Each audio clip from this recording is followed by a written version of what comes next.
पुराय तयारी जाल्या उपरांतूच नवे शिक्षणीक धोरणां लागू करात वातोळीचो आमदार विजय सरदेसायान मागणी केल्या।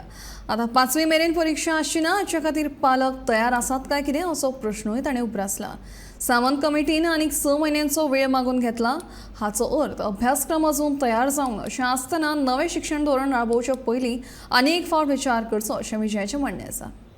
जर तुजी तयारी जावंक ना जाल्यार न्यू एज्युकेशन पॉलिसीचें इम्प्लिमेंटेशन पोस्टपोन करा जे दुसरे स्टेटींनी केल्लें आतां तयारी म्हणल्यार कितें सरकाराची तयारी अजून जावंक ना हें कशें कळटा बाब प्रसाद लोलयेकरानूच सांगलां आपले प्रेस कॉन्फरन्सांत की आमकां ब्रिथींग स्पेस जाय आनी स्कूल रिओपनिंग आमी पोस्टपोन करतात टू जुलय 1 हाचो अर्थ कितें की government is not prepared so 1 म्हयन्या खातीर ते ट्रेन करतात कोणाक ट्रेन करतात टिचरांक ट्रेन करतात entire syllabus teachers will be trained in all the syllabus in 1 month.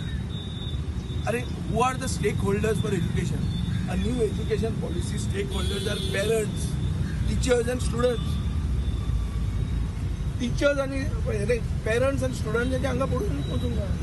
पेरंटांक आज मेरेन संवय कितें आहा की ट्युशनाक भुरग्याक धाडप ताणें एग्जाम आन्सर करप ताका रिजल्ट बरो येवप। आतां 5वी मेरेन एग्जाम आसची ना एसेसमेंट आसतलो पयलीं पेरंट्स प्रिपेर्ड आहात हें एक जालें। दुसरें भुरगे तयार आहात are the students ready for this stage. मागीर एक सामंत कमिटी म्हणून आहा ते सामंत कमिटीक ताणें 6 म्हयन्याचें एक्सटेंशन दिलां। What is Samant committee's role? Samant committee's role is that they will bring culture history of Goa into the syllabus. तांणी 6 म्हयने एक्सटेंशन मागलां that means your syllabus is not ready, your teachers are not ready, your students are not ready. Why are you implementing it? You're demanding to. I feel that the NEP should be the general consensus in the debate on NEP was that NEP should have been postponed. आणि एक ताजे फुडें एक कसलें तरी हें आहा I made a point of it. It's called ते मरे तातूंत that has to be translated into Konkani and Marathi.